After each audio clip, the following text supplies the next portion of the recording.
नमस्कार मंडळी, स्वागत आहे तुमचं मराठी एक्सप्रेस आपल्या लोकप्रिय चॅनलमध्ये. प्रसिद्ध यूट्यूबरची पत्नी बस कंडक्टरच्या सोबत पळून गेली.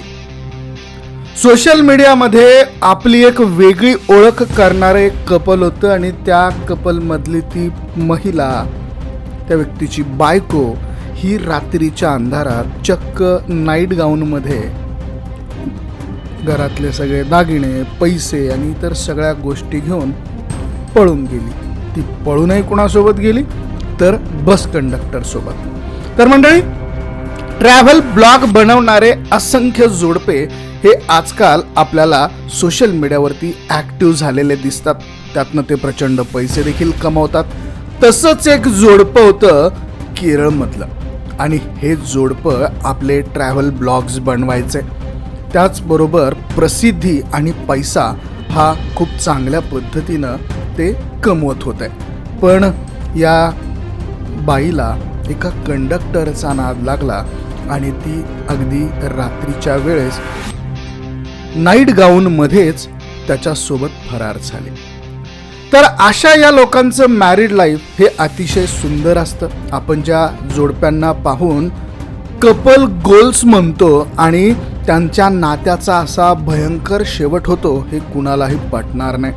तर मंडळी, झालं काय त्या रात्री हातात दागिन्यांची पिशवी, रोख रक्कम आणि अंगात नाईट गाऊन घालून ती महिला फरार झाली. नवऱ्याला वाटलं बायको हरवली आहे. तो घाबरला. त्याने CCTV फुटेज पाहिले आणि हे CCTV फुटेज पाहिल्यानंतर त्याचे डोळेच पांढरे झाले.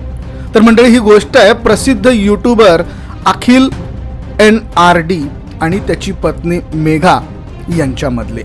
तर नेमकं घडलंय काय? तर अखिल हा केरळचा एक लोकप्रिय कंटेंट क्रिएटर आहे आणि त्याची बायको, त्याची पत्नी मेघा, जी LLB पर्यंतचं शिक्षण तिनं पूर्ण केलंय. लॉ कॉलेजच्या दिवसांपासून सुरू झालेलं हे प्रेम घट्ट झालं आणि पुढे नोव्हेंबर 2024 मध्ये दोघांनी थाटामाटात लग्न देखील केलं. लग्नानंतर अखिलनं मेघाला ब्लॉगिंगच्या जगतात आणलं. त्याच्या लाईफस्टाईल ब्लॉगला प्रचंड दाद मिळायला लागली. विनोदी व्हिडिओजनी लोकांनी त्या व्हिडिओजला डोक्यावर घेतलं. ते व्हायरल झाले, फेमस झाले. मेघा स्वतःच्या इंस्टाग्राम पेजवरती फॅशन, ब्युटी कंटेंटची भरमार करत होती. तिची हवा झाली, ती देखील व्हायरल झाली.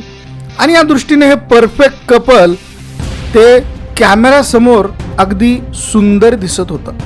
पण आपण म्हणतो ना, कॅमेरासमोर सुंदर दिसणारी प्रत्येक गोष्ट ही सुंदरच नसते. लग्नानंतर मेघा एक कोर्स तिने जॉईन केला आणि त्या कोर्सला जाण्या येण्यासाठी ती घराच्या बाहेर पडायला लागली. बरं, त्या कोर्सच्या जाण्यासाठी ती ज्या बसने जायची तिथेच या कथेला एक वेगळं वळण मिळालं. अखिलनं स्वप्नातही विचार केलेला नव्हता की बसने प्रवास करणारी मेघा एका अनोळखी व्यक्तीच्या प्रेमात पडू शकते.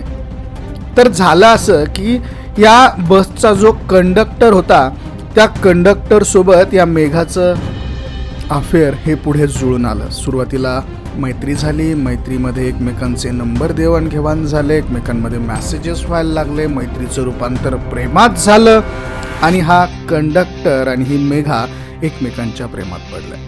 शेवटी या कंडक्टरला सरकारी नोकरी लागली. नोकरी पक्की झाली आणि हा प्रेमाचा प्लॅन सुद्धा पक्का झाला. ऑगस्ट 2026 मध्ये एका मध्यरात्री अखिल गाढ झोपेत होता आणि सकाळी तो उठून बघतो तर मेघा घरातून गायब झालेली होती. घाबरलेला अखिल, त्याला वाटलं मेघा आपली हरवली आहेत किंवा तिच्यासोबत काहीतरी वाईट घडलंय, काहीतरी संकट आपल्यावरती आलंय आणि त्याने थेट पोलीस स्टेशन गाठलं. बायको हरवल्याची कंप्लेंट नोंदवली. पोलीस तपास सुरू झाला. परिसरातले CCTV फुटेज तपासण्यात आले. जेव्हा फुटेज समोर आले तेव्हा त्याच्या पायाखालची जमीन सरकली. त्याला दिसलं की रात्रीच्या अंधारात फक्त नाईट गाऊन घातलेली मेघा हातात सूटकेस, दागिने, रोख रक्कम घेऊन गुपचूप घराबाहेर पडली. बाहेर तिची वाट पाहत उभा होता तोच बस कंडक्टर आणि दोघेही त्या रात्रीच्या अंधारात गायब झाले. CCTV फुटेज बाहेर येताच सोशल मीडियावरती गदारोळ माजला. बातमी वाऱ्यासारखी पसरली. पण नाटकामध्ये आणखी एक ट्विस्ट होता. पळून गेल्यानंतर त्याच्या बायकोने मेघाने सोशल मीडियावरती एक व्हिडिओ पोस्ट केला होता आणि तिने अखिलवर गंभीर असे आरोप केले होते. अखिलचे विवाहबाह्य संबंध असल्याचं तिने सांगितलं. आपल्या नात्यामध्ये तणाव होता असं देखील त्या व्हिडिओमध्ये तिने सांगितलं होतं. पण गंमत म्हणजे हा व्हिडिओ पोस्ट केल्यानंतर काही वेळातच तिने तो व्हिडिओ डिलीटसुद्धा करून टाकला. तर मंडळी, ज्या अखिलनं आपल्या बायकोला ओळख मिळवून दिली, ज्या नात्याला लोकांनी लाईक केलं, कमेंटचा वर्षाव त्यांच्यावरती केला, त्या नात्याचा असा धक्कादायक शेवट झाला. मुख्य म्हणजे त्या बाईने चक्क अखिलवरतीच आरोप केला की याचे विवाहबाह्य संबंध आहेत आणि ह्या सगळ्या गोष्टी आता तपासांती समोर येणार आहेत की नेमकं याच्यात आहे काय. पण सोशल मीडियामुळं पुन्हा एक उद्ध्वस्त झालेलं कुटुंब समोर आलं. याबद्दल तुमचं मत काय? कमेंटमध्ये नोंद करा. धन्यवाद.